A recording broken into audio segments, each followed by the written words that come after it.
Bonjour à tous les amis. Bon, on se retrouve aujourd'hui, je vais vous poser qu'une simple question. On va faire un live avec quelqu'un que je connais, qui a été dans le combat depuis le début, qui est de Chaumont. Est-ce que vous êtes d'accord pour qu'on jette, j'ai bien dit qu'on jette, 5 enfants à la rue dans les jours qui viennent? Oui, vous avez bien entendu. 5 enfants à la rue dans les jours qui viennent. Alors, on a besoin de votre aide, de votre aide. Euh, les parents ont besoin aussi de votre aide de leur côté. Je vais vous demander de partager un maximum les choses pour que ça puisse remuer un maximum de bruit. Le bailleur social, parce que en plus, ce n'est pas un bailleur privé. Je pourrais comprendre. Alors, il y a un retard sur les loyers à hauteur de 1 000 euros. Enfin, on n'est pas sur une dette de 10 000 euros. Il y a tout un procédé qui a été mis en place jusqu'au tribunal. Le bailleur social qui est Chaumont Habitat, on va leur faire un peu de pub quand même à Chaumont Habitat. Bah oui, Chaumont Habitat veut jeter 5 enfants à la rue. Donc il faut leur faire de la pub, les amis. Je vous demande d'en parler et de faire remuer un maximum les choses. C'est super important. Et en plus, la présidente de ce bailleur social, de Chaumont Habitat, n'est ni plus ni moins que la mairesse de Chaumont. Voilà. Comme ça, les choses y sont dites. C'est Madame Guillemet. Mais on va vous faire parvenir ce live. Madame Guillemet, si vous ne me connaissez pas, je vais me présenter. Je m'appelle Olive Olive. De temps en temps, je passe à TPMP en tant qu'intervenant. Et puis, s'il faut faire remonter les choses dans les médias pour dire que la maire de Chaumont et puis que le bailleur social Chaumont Habitat veut jeter 5 enfants à la rue, alors vous pouvez me parler de vos décisions de tribunal, de tout ce que vous voulez. J'en ai strictement rien à carrer, que ça soit bien clair. Pour moi, dans mon pays, on ne jette pas 5 enfants à la rue. Que ça soit bien clair et net pour tout le monde, et encore moins pour une dette de 1 000 euros. Une dette de 1 000 euros, il y a forcément des arrangements qui peuvent être trouvés pour que cette famille puisse garder son logement. J'espère que je suis bien clair avec tout le monde là-dessus, parce que moi, ça me met hors de moi d'entendre des choses comme ça. Parce que ça veut dire que dans les prochains jours, vous allez avoir 2 adultes plus 5 enfants qui vont être jetés dans la rue et qui vont finir SDF. Je ne peux pas admettre ça. À travers toutes les aides internationales qu'on est en train de donner, vous n'allez quand même pas me faire croire qu'on ne peut pas étudier un peu mieux le dossier et qu'on ne peut pas essayer d'aider ses parents. Si, on peut le faire. Je paye des impôts, on est des milliers de citoyens à payer des impôts. En plus, ce monsieur, il va vous l'expliquer, il a des handicaps. C'est très compliqué pour lui. Il essaye de remuer ciel et terre. Quand il va devant la préfecture, on lui envoie les services de police, prêts à l'incarcérer, et il vient de démarrer une grève de la faim. Bonsoir à vous deux. Merci d'être avec nous ce soir. Ça fait un petit moment que tu me parles de ce dossier. J'ai essayé de t'aider du mieux que je pouvais. Malheureusement, je ne peux pas tout faire. Aujourd'hui, j'en appelle à l'opinion publique. C'est pour ça que je demanderai à tout le monde de partager un maximum cette vidéo pour que ça puisse remonter un maximum pour les gens concernés et qu'ils puissent trouver une solution, puisqu'il faut trouver une solution pour vous. Il faut qu'ils trouvent une solution pour vous. En tout cas, je le pense. Est-ce que tu peux nous expliquer comment tu en es arrivé là et un petit peu l'intitulé de toute cette histoire?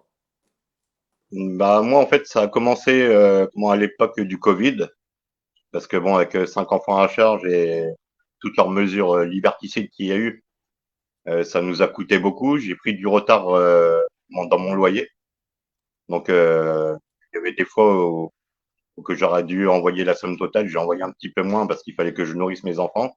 Je suis quand même en situation qui est assez précaire. J'ai demandé de l'aide aux services sociaux, j'ai demandé de l'aide à la mairie.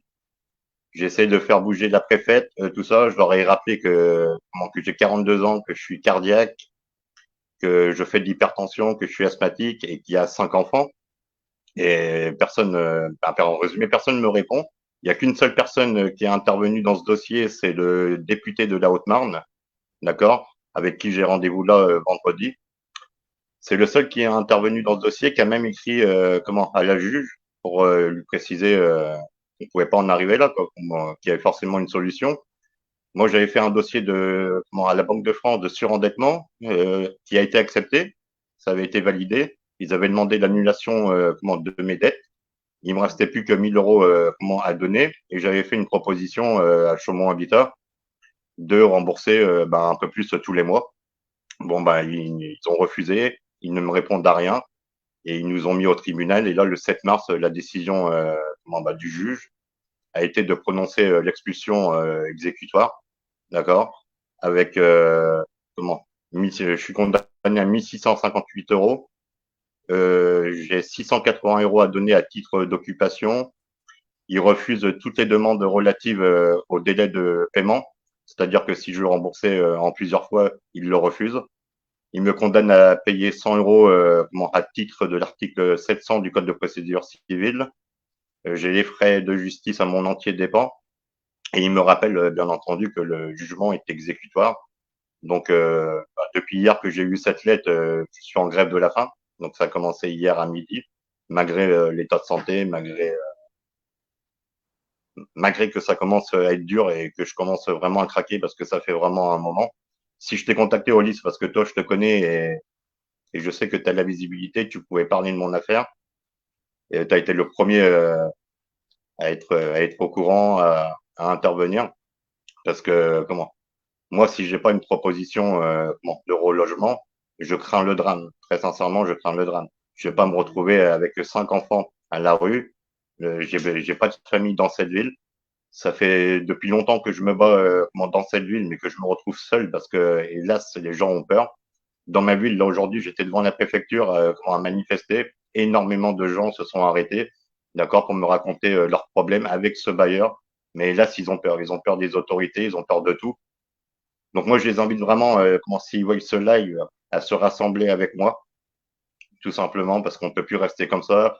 C'est pas parce que vous êtes en précarité, c'est pas parce que vous avez des dettes que, peu importe la dette, d'ailleurs, je dirais, on va pas avec tout ce qu'on envoie, comme tu disais, à l'international, on va pas laisser les gens crever en France. Il faut arrêter de se juger tous. C'est pas parce qu'il y a des gens que moi, je fais partie des gens là qui sont en précarité, qui sont dans la misère là, depuis quelques temps, et surtout depuis la période Covid. Et voilà. Et là, c'est le craquage. Je pense que cette grève de la faim, ce live avec toi, est le dernier appel avant qu'il se passe quelque chose de beaucoup plus grave. Et maintenant, moi, je tiens pour responsable, si jamais il m'arrivait quelque chose par rapport à cette grève de la faim, que je fais un malaise ou quoi que ce soit, moi, je tiens pour responsable, déjà, ce gouvernement en priorité, qui nous a mis dans cette situation. Je tiens pour responsable la maire de ma ville, parce qu'elle est présidente de l'Office Chaumont Habitat. Je lui ai écrit depuis un an, ça fait un an. Je me suis mis devant sa mairie avec des pancartes, j'ai manifesté tout seul, tout le monde m'a vu, et là, ce personne n'est venu me voir. Le seul truc qui s'est passé, c'est que la préfète m'avait envoyé un courrier pour me dire que la présidence de la République lui a demandé de prendre contact avec moi. Et le seul contact qu'elle m'a fait, en fait, c'est que elle a demandé une enquête sociale sur moi. Enfin, sur moi, sur ma famille, tout ça, voir les revenus et tout. Et depuis, rien du tout. Pas de proposition de relogement, pas de proposition pour trouver un arrangement avec le bailleur social. La maire n'a jamais voulu me rencontrer, malgré mes appels. Et j'ai toujours diffusé d'ailleurs sur ma page Facebook. Parce que j'y allais même tout seul. Je pouvais passer des après-midi tout seul devant devant la mairie, des matinées, tout ça. J'ai essayé d'alerter. Et voilà où est-ce que ça en est arrivé. Parce qu'on a laissé le temps passer. On nous a pas proposé de solution. Et on n'a pas voulu comprendre nos difficultés. Et moi, je suis pas quelqu'un qui va se cacher, parce qu'il y en aura plus que les gens se cachent.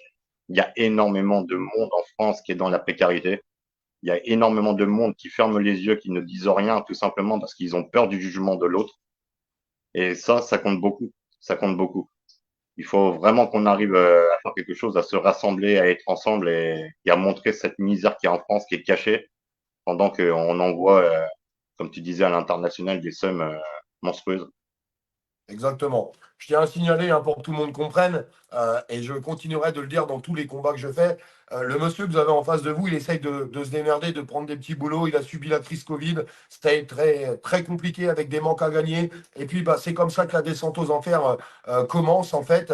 Et tu commences à avoir un petit peu de retard, et puis ça s'accumule. C'est quelqu'un qui veut s'en sortir. Le monsieur que vous avez en face de vous, c'est pas quelqu'un qui est là à se dire, moi, je veux vivre sur les frais de la société, je veux surtout pas travailler parce que je suis un feignant. C'est pas du tout la personne que vous avez en face de vous. Et je tiens à le répéter parce que oui, c'est vrai, dans cette société, il y a des profiteurs du système, mais il faut pas mettre tout le monde dans le même panier. Il y a des gens qui veulent s'en sortir et ce monsieur fait partie des gens qui veulent s'en sortir. Et c'est pour ça que je suis derrière lui aujourd'hui. Et d'ailleurs, j'ai ouvert une auto-entreprise depuis mai dans le domaine de réparation, lavage de véhicules pour particuliers. Je voulais développer ça. J'ai demandé de l'aide à France Travail, conseil départemental et tout. Mais je suis dans une ville où j'ai quand même pas mal dérangé avec en étant à l'époque gilet jaune, en dénonçant certaines choses par rapport au Covid et tout. Et de l'aide, en fait, j'en ai pas. Et après, on nous fait passer pour justement, on va essayer de nous faire passer pour des gens, pour des profiteurs. Mais c'est ce que je dis à chaque fois, le profiteur a ouvert une auto-entreprise justement pour essayer de s'en sortir, d'accord. Et il y a des aides qui existent, tout ça, mais là, je peux pas en bénéficier parce que je sais pas, ça doit être un petit peu à la tête du client ou je dérange un petit peu trop dans cette ville et on veut pas. Mais, mais voilà. Non, mais je suis d'accord avec Et toi, je mais comprends. je tenais à le préciser les choses parce que je veux pas que ça soit encore mal interprété en disant oui, mais c'est quelqu'un qui veut pas travailler, qui pourrait bosser, qui veut pas. Non, il a essayé de monter une petite société. Avant, il faisait des petits boulots. Enfin voilà, c'est quelqu'un qui essaie de s'en sortir un maximum. Et aujourd'hui, je le répète, hein, Chaumont Habitat, vous êtes prêts à jeter 5 enfants dans la rue. Enfin, je sais pas si les gens comprennent ce que je suis en train de dire. Parce que c'est bien beau de pleurer après, on est là, à s'émouvoir, à se dire, oh putain, mais quelle tristesse. Mais c'est avant qu'il faut réagir. Pour l'instant, ils Ouais. ont encore leur logement. Et ce qu'il faut arriver à faire, c'est que Chaumont Habitat réagisse et dise, écoutez, bon, on va trouver une solution. Je suis sûr que si demain, ils te proposent un arrangement pour régler ces 1 000 € sur 10, 15 ou 20 mois, ça ne va pas les mettre en faillite. Le problème, il ne sera pas là du tout. Et je pense que tu arriveras à te débrouiller à donner 50 € de plus tous les mois pour pouvoir garder ton logement, pour pouvoir garder un toit pour tes enfants. Parce que moi, je ne parle même pas de relogement aujourd'hui. Je parle à ce qui te laisse ton logement, à ce qui vous laisse votre logement. C'est votre logement aujourd'hui. C'est pas comme si que ça faisait 2 ans que tu payais plus ton loyer, quoi. Mais là, dans tous les cas, ça a été jugé, c'est exécutoire. Donc là, maintenant, en fait, j'attends l'huissier, que l'huissier m'amène l'acte. Et une fois qu'il m'a amené l'acte, il me reste maximum 2 mois pour quitter les lieux. C'est dans Oui, tous les mais cas, c'est ce que je exécutoire. veux t'expliquer à travers ce qu'on est en train de faire aujourd'hui, c'est que si demain l'opinion publique se réveille vraiment, et c'est pour ça que j'appelle l'opinion publique à pousser les choses fortement aujourd'hui à travers ce live, Chaumont Habitat, même s'il y a une décision de tribunal, elle peut dire, bon, elle peut quand même encore trouver un arrangement avec toi. Aujourd'hui, Chaumont Habitat, ça les couvre derrière une décision de tribunal, mais ils peuvent se dire, bon, oui, on s'est planté, on a peut-être été un petit peu trop loin, et moi, je voudrais qu'ils réagissent comme ça en disant, écoutez, on trouve un arrangement. Quand il dit que c'est exécutoire, il a tout à fait raison. Ça veut dire qu'à partir du moment où l'huissier va passer, à n'importe quelle minute, ils peuvent être mis à la porte. On va arriver, on va leur laisser 1 heure pour prendre leurs affaires et on va leur dire dehors. Et moi, je suis désolé, c'est pas normal que ça se passe comme ça et j'espère qu'il y a des milliers de personnes qui seront d'accord avec moi. Je vais vous demander de relayer un maximum, encore une fois, cette vidéo parce qu'on a besoin de l'opinion publique. Ils ont besoin, cette famille a besoin de l'opinion publique. D'ailleurs, si vous voulez retrouver tous les détails et s'il y a des gens qui veulent les aider en allant un petit peu plus loin, puisqu'il a mis des choses en place, il a mis une petite cagnotte sur sa page. Je ne vais pas la publier sur ma page, la cagnotte, sinon je vais encore me faire insulter de voleur. Je commence à avoir l'habitude de tout ça. Donc, sa page, vous allez le retrouver dans le titre du live et dans les commentaires épinglés. On vous a mis sa page. On vous a mis aussi dans le titre du live. S'il y a des gens qui veulent rentrer aussi en communication avec eux, qui auraient peut-être une proposition à leur faire, peut-être un bailleur privé qui aurait peut-être un logement. Si quelqu'un autour de Chaumont peut les aider, s'il vous plaît, envoyez-leur des messages. Je peux vous assurer qu'il va regarder son Messenger. Je le répète, vous retrouvez sa page. C'est dans le titre du live. Je vous ai mis le lien et je vous ai mis le lien aussi dans les commentaires épinglés en bas. Aujourd'hui, moi, je ne peux pas admettre, et ça me rend fou quand je me rends compte qu'aujourd'hui, on est capable de mettre une famille à la rue pour une dette de 1 000 €. On est en train de parler de 1 000 € pour un bailleur social. 1 000 €, c'est que dalle. C'est que dalle, c'est rien du tout. C'est du pipi de chat. On ne peut pas me faire croire qu'il n'y avait pas d'autres solutions à trouver avant. C'est tout. Et quand Marc nous dit que oui, il a fait beaucoup de manifestations, que ce soit pour le Covid ou au moment des Gilets jaunes, et puis qu'aujourd'hui, c'est un petit peu l'homme à abattre, eh bien, j'en ai bien l'impression. Parce que vous allez l'abattre. Vous allez l'abattre si vous mettez cette famille à la rue. Vous allez le tuer. Vous allez tuer Marc. Vous allez tuer lui et sa famille. Donc, je voudrais que ce bailleur puisse réaliser de la bêtise qu'il est en train de faire, que la mairie puisse réaliser de la bêtise qu'ils sont en train de faire, parce qu'on ne met pas 5 enfants à la rue pour une dette de 1 000 €. Je suis désolé. Je suis désolé, je ne peux pas trouver d'excuses à ça. C'est impossible. Donc j'espère que les autorités vont réagir, j'espère que la mairie va réagir et j'espère que le bailleur va réagir. Je le répète, tous les gens qui pourraient les aider, qui pourraient avoir un logement ou qui pourraient discuter avec eux pour essayer de trouver une solution, essayez de les contacter, s'il vous plaît. Je ne sais pas si tu as quelque chose à Parce que dans rajouter. Je tous ne les... veux pas faire durer le live trop longtemps pour que tout le monde puisse regarder l'intégralité, mais allez, je te laisse la parole. Dis-nous. Bah pour finir, moi je comprends pas que mon dossier de parce qu'à la base bon, c'était bouclé, ça allait s'arranger. Mon dossier de surendettement avait été accepté par la Banque de France et j'en reviens Eh pas que oui, ce soit la justice qui m'aille annuler le dossier Banque de France. Maintenant que la ça, dette c'est un problème. qu'elle soit à 1000 à 3000, il y avait un dossier Banque de France et il était accepté par la Banque de France et on a annulé cette décision et je trouve ça scandaleux surtout qu'on savait qu'on était en précarité et qu'on a 5 enfants. Je suis entièrement d'accord avec toi. J'arrive même pas à comprendre ça non plus. À partir du moment que la Banque de France prend la décision, en plus, ce dossier était totalement validé. Je ne vois pas pourquoi, d'un coup, le tribunal se met à annuler une décision de la Banque de France. Enfin, on marche sur la tête. Enfin, c'est quoi leur but? Enfin, ils veulent vous exterminer. Enfin, qu'ils le disent tout de suite, qu'ils le marquent, comme ça, c'est clair et net. Non, mais quel est le but de tout ça, en fait? Moi, j'arrive pas à comprendre. Sincèrement, j'arrive pas à comprendre. Et d'ailleurs, s'il y a des associations qui veulent contacter Marc, je vous le répète, parce que je viens de voir un commentaire qui vient de passer avec une association, n'hésitez pas, je vous le répète, le lien est dans le titre du live et dans les commentaires épinglés.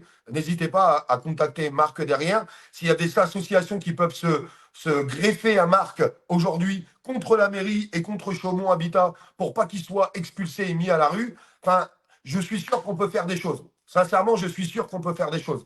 Vous savez, moi, je vais arrêter de mentir, je vais être sincère avec tout le monde.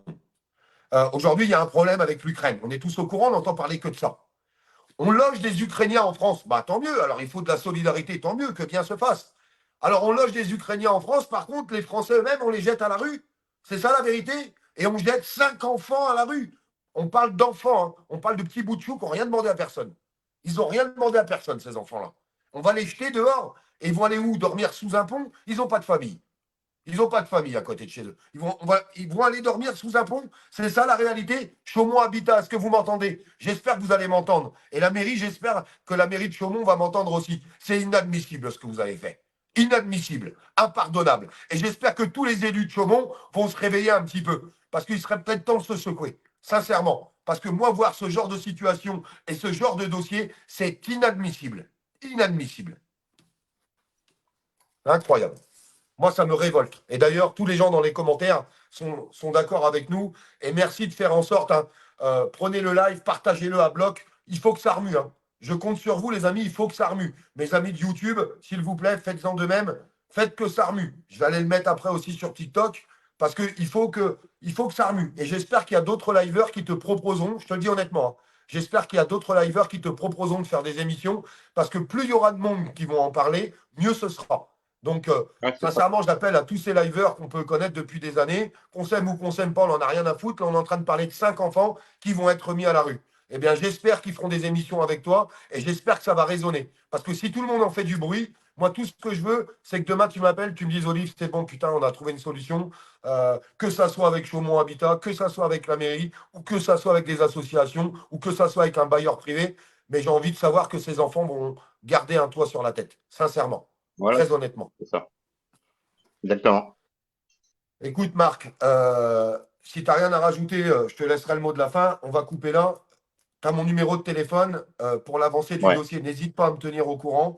Si la mairie te contacte, tu me tiens au courant. S'il y a quoi que ce soit que je peux faire de plus, je le ferai. Comme d'habitude, le live, je vais l'envoyer à certaines personnes pour voir si ça peut résonner un peu plus haut. Et j'espère qu'en tout cas, ton combat pour ta famille sera entendu.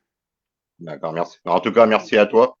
Parce Non, c'est que normal. comme tu étais déjà là C'est normal. avant, maintenant, contrairement à tout ce qui est dit de temps en temps, moi je peux le certifier que tu m'es venu en aide pas qu'une fois. Et là, tu es à nouveau là dans cette période. Et moi, perso, je tiens à t'en remercier personnellement, quoi. Il faut savoir quelque chose, les gens qui sont corrects avec moi, je serai toujours correct avec eux et je les aiderai toujours. Par contre, il ne faut pas s'étonner. Il y a certaines personnes qui s'étonnent que je puisse avoir des paroles un peu dures des fois envers eux ou que je ne veuille pas les aider, mais quelqu'un qui me crache dessus, je n'ai pas envie de l'aider. Tu as toujours été très Exactement. correct avec moi, Marc, comme des dizaines et des centaines de personnes. Et toutes ces personnes-là, je les aiderai jusqu'au bout. Par contre, il faut comprendre que oui, des fois, Olive, il est un peu virulent, même si ses propos sont mal interprétés alors qu'ils ne sont pas visés pour tout le monde. Mais vulgairement, quand on me chie à la gueule, j'ai pas envie d'aider les gens. Par contre, quand on est correct avec moi, j'ai envie de les aider jusqu'au bout. C'est tout. Je suis un être humain comme tout le monde. On y arrivera quand on sera tous ensemble, quand tout le monde sera ensemble. C'est Eh ben, c'est pas gagné. c'est pas gagné. C'est pas gagné.